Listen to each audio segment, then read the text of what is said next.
Jadi kita andaikan di dunia ini tidak ada orang yang di situ atau banyak orang yang di situ menahan diri untuk tidak berlebih-lebihan di dalam bersikap atau bertutur kata. Ini masih lebih baik sebenarnya daripada banyak kata-kata yang baik.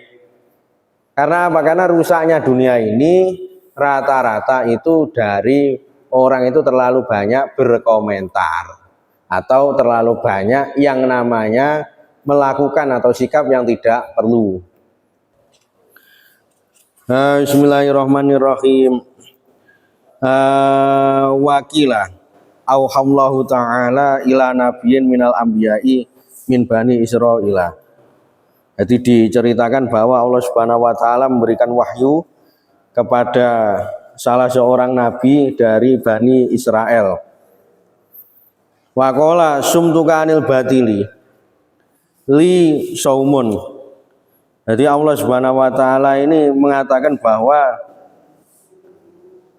engkau atau wahai nabi berdiam dari hal-hal yang tidak benar atau berdiam tidak mengucapkan perkara-perkara yang diharamkan, itu merupakan suatu yang pahalanya setara dengan berpuasa. Wa hidzukal jawariha anil maharimi li sholatun. Dan engkau menjaga tubuhmu dari melakukan hal-hal yang diharamkan, ini pahalanya setara dengan sholat. Wa iya suka anil kholqi li sodakotun. Dan engkau mengurangi sifat tamak atau mengharap pada perkara yang di situ tidak perlu diharap, itu merupakan sedekah sendiri atau merupakan sesuatu yang pahalanya sama seperti sedekah. Wa kafukal adza anil muslimina li jihadun. Dan engkau menahan diri untuk tidak menyakiti sesama muslim, itu pahalanya setara dengan jihad. Artinya di sini dijelaskan bahwa amaliyah itu ada dua, ada amaliyah sebangsa aktivitas, sebagaimana amaliyah kita sholat, kemudian kita memberikan sesuatu kepada orang lain, atau amaliyah haji, atau amaliyah kita ini berkunjung kepada sanak saudara. Dan ada yang lebih penting sebenarnya, yang sebenarnya itu tidak terlihat amaliyah tapi ini juga amaliyah, yaitu meninggalkan sesuatu yang tidak penting atau meninggalkan sesuatu yang membahayakan bagi diri sendiri atau umat Islam. Nah, di sini dikatakan amal yang penting karena apa? Karena dampaknya ini sangat besar sekali bagi diri sendiri maupun orang lain. Sehingga ketika kebanyakan komentar itu bukan semakin mencerahkan tapi malah membingungkan.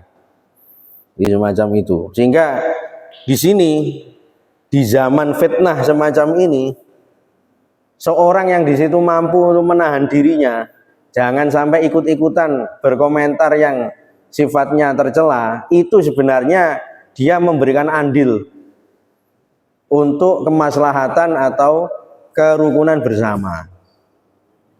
Jadi sampai dikatakan dulu bahwa yang paling penting dari yang namanya persatuan atau kerukunan ini adalah orang itu mau menahan diri. Artinya tidak bernafsu untuk bersikap. Jadi semacam itu. Sehingga di sini pahalanya setara dengan jihad.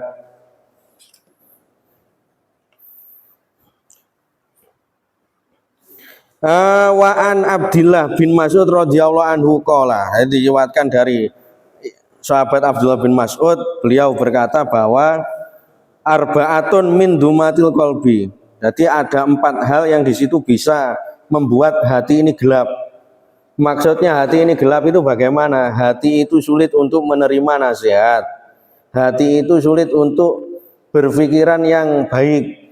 Hati itu sulit untuk diajak kebaikan. Jadi tahu perkara itu baik, tapi kadang itu untuk mengerjakannya itu tidak ada yang menggerakkan. Nah, kalau semacam itu berarti itu tanda-tanda dari gelapnya hati.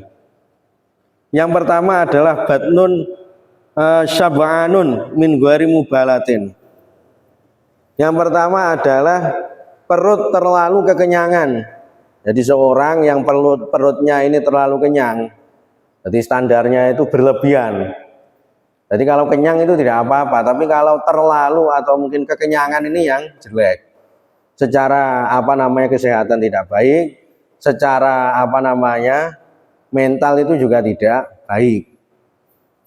Nah, di sini perut terlalu kenyang, jadi memperbanyak makanan sehingga orang itu kenyang yang berlebihan itu dapat menyebabkan gelapnya hati. Di sini dibatasi bi angkana syaba'u zaidan an sulusil masorin alladzi huwa syab'u syar'i, dengan gambaran kapasitas perut itu diisi lebih dari sepertiga.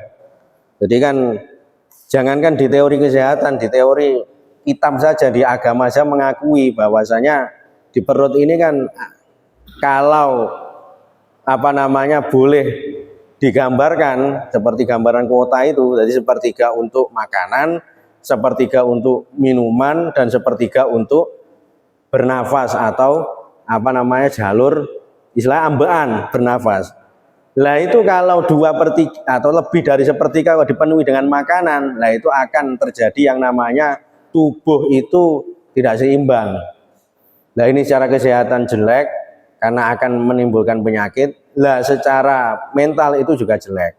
Karena kalau orang itu kekenyangan, akhirnya hawa atau tubuhnya itu ya pinginnya itu ngantuk saja. Kalau ngantuk itu biasanya sulit untuk diajak bekerja, sulit untuk diajak beribadah.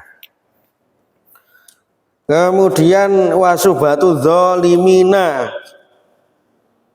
terlalu banyak bercengkrama dengan orang-orang yang zalim, maksudnya orang-orang yang berlebihan dari melakukan kejahatan. Nah, sehingga ulama dulu itu mempunyai rumus bahwasanya ketika kita ini bercengkrama dengan orang-orang yang zalim, di situ kita niatkan untuk berdakwah. Dalam artian berdakwah itu kita mengajak mereka atau kita mengenalkan mereka akan kebaikan. Kalau tidak ada niatan semacam itu, ya maka nggak termasuk kita ini orang yang senang bercengkrama atau bergurau dengan orang-orang yang zalim. Nah, sehingga ulama dulu mengatakan bahwa yang menjadi pembeda antara wali-walinya Allah yang di situ mengajak orang-orang yang buruk menjadi baik dengan mereka-mereka yang senang atau mereka-mereka yang di situ gemar bercengkrama dengan orang yang buruk, niku hanya niatnya saja. Sehingga wali-walinya Allah atau mungkin orang yang sholih biasanya bisa mempengaruhi.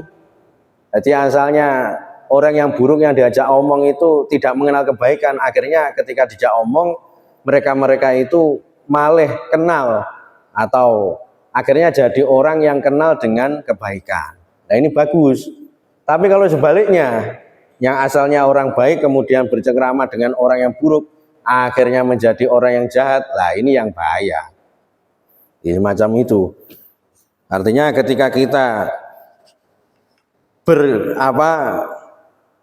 gaul dengan orang-orang yang menurut masyarakat itu mempunyai sisi buruk, ya kita niati kita mengenalkan kebaikan. Wa nisyanu dzunubi al-madiyah, jadi tidak peduli atau lalai dari dosa-dosa yang sudah lewat. Jadi termasuk hal-hal yang menggelapkan hati. Jadi orang itu ketika sudah tidak punya perasaan ini perbuatan jelek atau tidak, lah maka hal tersebut dianggap hal-hal yang menggelapkan hati. Jadi akhirnya orang itu sudah tidak peduli apakah ini baik atau tidak. Lah ini yang bahaya. Karena apa? Karena dalam mentalitas manusia nih Pak, psikologis. Manusia itu mempunyai yang namanya intelektual, jadi kepintaran, kecerdasan. Tapi yang di situ sering terlupakan adalah sisi spiritual atau karakter. Nah, sehingga kadang mereka itu tahu hukum, tapi mereka karena tidak punya spiritual, dalam artian mereka tidak mampu menahan emosi, gampang kalut, gampang nuruti perasaan yang enggak, ya akhirnya mereka itu tetap terjerumus pada perbuatan yang melanggar hukum. Saya contohkan kemarin itu ada kasus orang yang tahu hukum, salah satu oknum penegak hukum, tapi di situ malah berbuat melanggar hukum. Sepasang suami istri, satunya itu yang laki-laki ini suka judi online, satunya itu menyikapi dengan hal yang berlebihan. Jadi si istri juga polisi yang di situ menyikapi dengan cara tidak gemeng-gemeng, langsung dibakar suaminya itu. Nah, padahal keduanya ini tahu hukum sebenarnya. Yang namanya judi itu ya tidak hanya melanggar secara syariat, tapi juga melanggar secara hukum Indonesia atau undang-undang. Yang namanya menyelakai manusia, apalagi kalau membakar itu juga tidak hanya haram, tapi juga melanggar undang-undang. Tetapi kenapa kok di situ masih dilakukan? Ya karena memang di situ mereka ini sudah tidak ada kepedulian. Bisa jadi sudah kalah yang namanya emosi. Nah, sehingga dalam pendidikan syariat, menurut syariat, ya sebenarnya tidak syariat saja, dunia umum juga mengakui bahwa pendidikan yang paling bagus itu tidak hanya yang namanya mengenalkan kecerdasan, wawasan maksud saya, tapi juga membentuk karakter atau pribadi yang baik. Nah, sehingga dalam syariat ini dijelaskan bahwa seorang yang di situ ingin jadi orang cerdas, maka salah satu caranya ya dia itu bisa nanti dengan ditempuh sering belajar, kemudian mengkonsumsi perkara-perkara yang bergizi. Itu secara kecerdasan. Nah, secara karakter lah ini. Oleh karenanya di dalam syariat itu diajarkan bahwa seorang yang lebih muda ini harus menghormati yang lebih tua. Meskipun kadang yang lebih tua itu kalah dalam sisi ilmuwan, meskipun kalah dalam sisi wawasan semisal. Loh, ini karena apa? Karena untuk mengajarkan yang namanya karakter. Jadi mulanya teng Indonesia ini kan sebenarnya punya karakter yang khas. Yang muda itu kadang sungkem kepada yang lebih tua. Bahkan yang lebih tua itu kadang dari sisi keagamaan itu kurang. Yang lebih alim yang muda. Nah, semacam ini meskipun secara wawasan itu tidak menambah, akan tapi cara karakter ini dapat mendidik orang itu agar lebih beradab atau lebih sopan. Di semacam itu. Nah, kemudian di dalam tradisi orang dulu dikenal yang namanya tirakat. Tirakat itu meninggalkan suatu yang sifatnya itu tidak diharamkan juga tidak diwajibkan. Tidak diharamkan juga tidak diwajibkan, alias hal-hal yang mubah. Nah, ini kalau dalam mitologi Jawa itu kan kadang kalau orang itu ingin terkabul keinginannya, ya maka harus banyak-banyak tirakat. Nah, kadang kita mikirnya hanya dari situ. Tapi dari sisi lain, sebenarnya syariat itu juga sudah mengakomodir, istilahnya itu menjelaskan bahwa kalau orang itu pandai menahan diri, nah seperti tadi menahan dari ucapan yang berlebihan, menahan dari makanan yang di situ, atau menahan dari banyak makan, atau menahan dari hal-hal yang tidak berguna, maka pahalanya itu akan sama dengan pahala sedekah, atau pahalanya akan sama dengan pahala sholat. Nah, itu kalau kita pikir-pikir ada kaitannya dengan hal ini. Artinya ketika seorang itu ingin mempunyai anak yang karakternya itu hebat, ya maka dia harus memberikan contoh. Salah satunya adalah dia itu tidak berlebih-lebihan dalam menggunakan fasilitas duniawi, sehingga si anak itu akan nurun. Oh, ternyata orang tua saya atau mungkin sesepuh saya ini bukanlah orang yang foya-foya di dunia ini. Ketika menggunakan dunia ini sesuai kebutuhan, sehingga ketika generasi muda itu mampu untuk meniru yang tua ini, ya maka regenerasi dalam hal kebaikan itu akan terwujud. Mulane kenapa orang-orang dulu itu dalam apa namanya menggunakan duniawi, menggunakan apa fasilitas-fasilitas yang ada di dunia tidak terlalu berlebihan ya, karena itu alasannya. Kalau di zaman penjajahan dulu sering mendapatkan cerita banyak orang yang sebenarnya juragan-juragan itu punya beras, tapi kenapa mereka kok tidak makan beras melainkan makan ketela. Nah, satu sisi ya melatih empati, karena banyak dulu di zaman dulu juga orang itu sulit untuk mendapatkan beras. Nah kemudian keadaan-keadaan ini yang dinamakan dipahami sebagai tirakat. Nah sehingga ketika si kaya itu mampu untuk menahan diri, tidak menampakkan hal-hal yang sifatnya itu berlebih-lebihan di depan orang yang kekurangan, maka orang yang kekurangan itu juga akan tergerak untuk tidak berbuat kejahatan. Karena mereka-mereka yang berbuat kejahatan itu biasanya karena kepincut pingin bergaya hidup sebagaimana orang yang kaya. Nah disinilah sebenarnya juga terjadi bahwa adanya kejahatan itu bukan hanya dari orang-orang yang di situ butuh saja tidak, tapi karena mereka juga kadang itu di pikirannya ini punya mindset ingin melakukan seperti yang dilakukan oleh orang-orang kaya, akan tapi mereka tidak keturutan, sehingga mereka itu kadang gelap mata, gelap hati. Nah ini yang saya katakan bahwa termasuk hal-hal yang di situ menggelapkan hati itu adalah ketika kita sudah tidak peduli itu perbuatan jahat atau perbuatan baik, itu perbuatan haram atau perbuatan halal. Selanjutnya adalah watulil amal, berangan-angan yang tidak sesuai dengan amal, dalam artian pinginnya itu lebih banyak daripada realisasinya. Jadi kalau orang punya cita-cita tidak apa-apa, bagus, tapi harus dibarengi dengan usaha. Kalau nanti cita-citanya itu lebih banyak daripada usahanya, sehingga orang itu tidak mau berusaha sama sekali, lah ini yang namanya tulul amal, atau istilah sekarang itu kebanyakan ngayal. Jadi semacam itu. Jadi dalam syariat itu juga dianjurkan agar kepinginan kita itu realistis atau sejalan dengan yang namanya usaha. Di sini dikatakan inna asyaddama atakhawafu alaikum khoslatani. Jadi hal-hal yang disitu paling ditakutkan dari umat kita atau umat Islam itu adalah yang pertama itbaul hawa. Jadi gampang mengikuti hawa nafsu. Watulul amali, kemudian juga angan-angan itu lebih panjang daripada usaha. Fa amma itbaul hawa fa innahu ya'dilu anil haqi. Lah orang itu ketika menuruti hawa nafsu maka akan memalingkan dia dari perbuatan yang hak. Ya, seperti tadi dampaknya yaitu membuat hati, membuat mata itu gelap.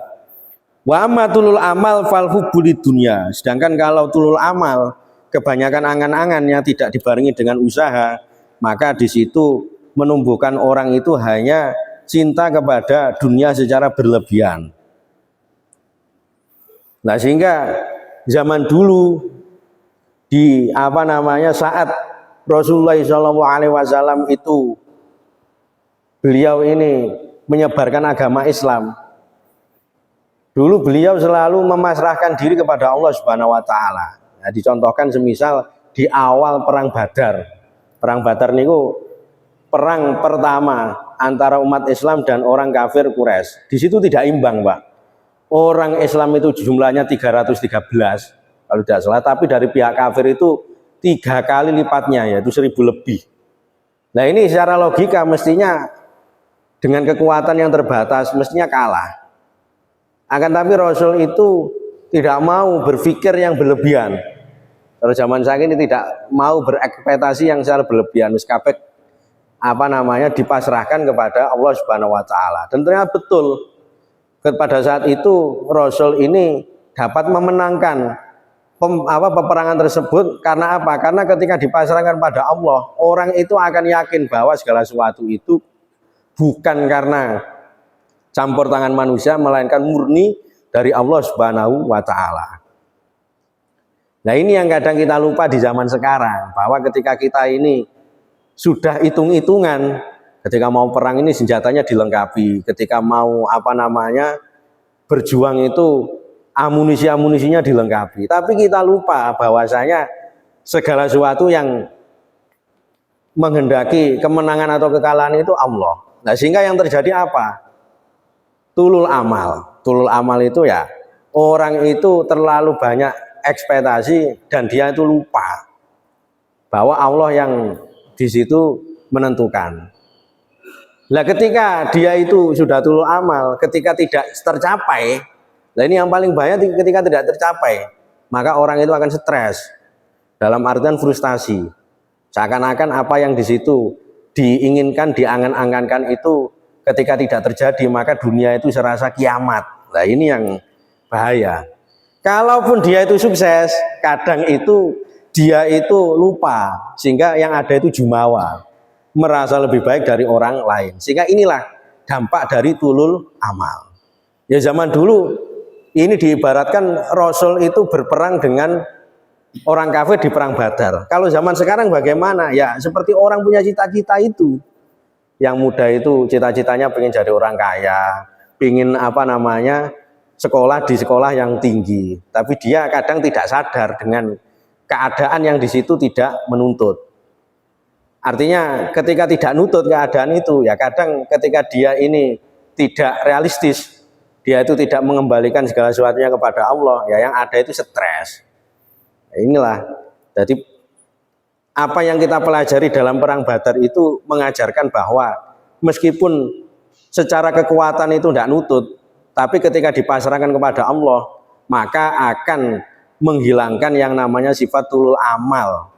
Karena apa? Karena segala sesuatu kalau didasari ini hasilnya itu karena Allah, insya Allah andaikan tidak berhasil, orang itu tidak akan terlalu kecewa. Kalau dia itu berhasil, tidak akan berimbas menjadi kesombongan. Terus ngoten. Nah, adanya orang-orang sekarang yang mereka itu gak sukses itu frustasi, atau mungkin ketika sukses itu tidak tambah tentram tapi tambah sumpek. Nah, itu karena mereka itu kebanyakan tulul amal, sehingga melalaikan diri dari Allah Subhanahu wa ta'ala. Wallahu muwaffiq ila aqwamit thoriq. Assalamualaikum warahmatullahi wabarakatuh.